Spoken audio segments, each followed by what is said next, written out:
on ne sait plus que dire en fait pour cet amiral. Est-il de retour? Mort-vivant le plus célèbre, c'est comme ça qu'on l'appelle actuellement. L'amiral Viktor Sokolov est bien vivant. Au moins, c'est le message que veut faire passer Moscou. Et pour nous en donner la preuve, plusieurs sites russes diffusent depuis plusieurs heures, plusieurs médias russes, notamment la chaîne du ministère russe de la Défense, une vidéo dans laquelle il s'exprime. Problème, nous n'avons pas de date. Et le commandant de la flotte russe en mer Noire ne fait mais alors aucune allusion à la fameuse attaque ukrainienne de vendredi dernier qui a détruit son QG. On va l'écouter. La flotte remplit les tâches fixées par le commandement avec confiance et succès. Les forces de surface, les forces sous-marines, l'aviation navale et les troupes côtières remplissent leur mission avec succès. Vous savez que les exploits de nos marins ne quittent pratiquement jamais l'écran de la télévision nationale. Assez surréaliste, pas un mot, vous le disiez Anne, sur ces bâtiments qui ont été détruits vendredi et les 35 ou 40 hauts gradés qu'il a perdus ou qu'il aurait perdus lors de cette frappe ukrainienne. On va aller de nos quoi ? De nos voyances, de nos analyses, Marc Chassillan. Comment vous expliquez d'abord cette image, le canal, pas de date, un discours qui ne dit rien? Je crois que les Russes ont plusieurs problèmes à résoudre après cette frappe.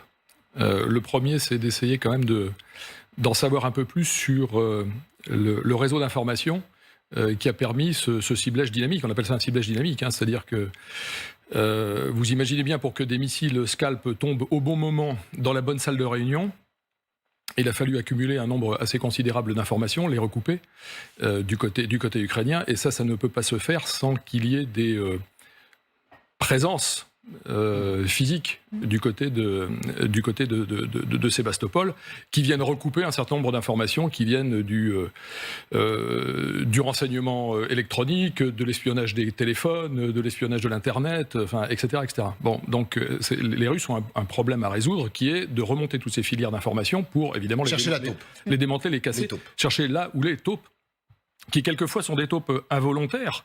Vous savez, les gens envoient des SMS pour dire on se voit bien à la réunion du temps avec l'amiral. Tout le monde prend ça pour un message parfaitement anodin. Le gars n'a pas trahi sa patrie, simplement il envoie un message à un copain pour lui dire qu'on a bien rendez-vous. Bon, ça c'est le premier problème. Et donc, pour ça, il faut du temps. Donc, un des moyens pour les Russes, d'abord de semer le trouble chez les Ukrainiens, et chez tout le monde, c'est de faire apparaître l'amiral Sokolov, alors mort-vivant, zombie, en fait on ne sait pas de quand date cette vidéo, parce que du temps, ils en ont besoin, à la fois pour, comment dirais-je, voilà, semer le trouble chez les Ukrainiens. Les Ukrainiens se disent « Ah mais finalement on l'a raté », donc nos renseignements n'étaient pas forcément aussi bons que ça. Oui, parce que les forces spéciales ukrainiennes disent « Attendez, on va clarifier nos informations là, parce que... » Voilà, c'est-à-dire que même un des secrets de la guerre, c'est quand même d'instiller le doute chez l'ennemi. Hein. Enfin, c'est la base. Hein. C'est la base de la gestion de guerre. Et donc, on peut interpréter ça comme ça. Bon, après, évidemment, je suis comme vous, je n'ai pas plus d'informations sur la véracité de cette vidéo, quand elle a été prise, si c'était l'année dernière ou il y a 4 jours, avant qu'il meure peut-être. Mais en fait, on n'en sait rien. Et donc ça, c'est un véritable souci. Bon, puis après, les autres problèmes, j'imagine qu'on en parlera après, c'est la vulnérabilité des états-majors qui se pavanent dans des immeubles non protégés. Ça, c'est quand même un souci, parce que c'est quand même pas la première fois qu'ils se font taper un état-major. Alors ça, c'est celui de la marine, mais ils en ont eu quand même quelques-uns, des PC de campagne qui ont été rectifiés par des HIMARS ou des Scalp. Donc là, ils ont quand même un vrai... On en parlera tout à l'heure d'ailleurs, voilà, on en parlera parce que visiblement, c'est une tactique ukrainienne que de chasser les hauts gradés russes. Mais Magali, est-ce qu'on ne pourrait pas aussi prendre le problème dans l'autre sens? C'est-à-dire que, peut-être on doute, hein, même sur cette réunion, est-ce que les Russes ne seraient pas en train de feuilletonner pour jouer un peu avec les nerfs des Ukrainiens? Et finalement, ce commandant peut réapparaître à tout moment après une frappe qu'il aura, pour le coup, effectuée avec succès. Tous les scénarios sont sur la table, donc c'est compliqué de répondre. Mais c'est vrai qu'on a l'impression que vraiment il y a une volonté, en effet, d'instiller le doute. Parce que c'est vrai qu'il était très simple que dans cette allocution rapide là devant les caméras, qu'il fasse une toute petite référence à la frappe de Sébastopol. C'est-à-dire que là, on a vraiment l'impression, c'est vrai, le quand numéro on du jour que de la c'est- Pravda, voilà, sous le bras. que ça peut vraiment avoir été enregistré avant. Ce qui est intéressant, c'est que manifestement, quand même, les Ukrainiens sont en train de rétropédaler et que ça sème vraiment le doute. Sur CNN, par exemple, le nouveau ministre de la Défense ukrainien répondait à une question de la journaliste Christiane Amanpour, et elle lui dit, bon, alors, il est mort, il n'est pas mort? Et il dit, le ministre ukrainien répond, s'il est mort, c'est une bonne nouvelle. Donc on voit que, voilà ce qu'il dit, Umerov, Sokolov nuit, est dans nos nos territoires confrères de temporairement occupés. Donc ils ont bien l'information qu'il est présent. Alors, on sent qu'il vise la Crimée, mais il ne devrait pas y être du tout. Donc s'il est mort, c'est une bonne nouvelle pour tout le monde, afin que nous continuions à libérer nos territoires. Il ne dit pas il est mort. Alors, je pense que, d'abord, savoir quelle est la vraie cible des Ukrainiens. Est-ce que c'est l'amiral Sokolov ou est-ce que c'est l'amiral et son état-major?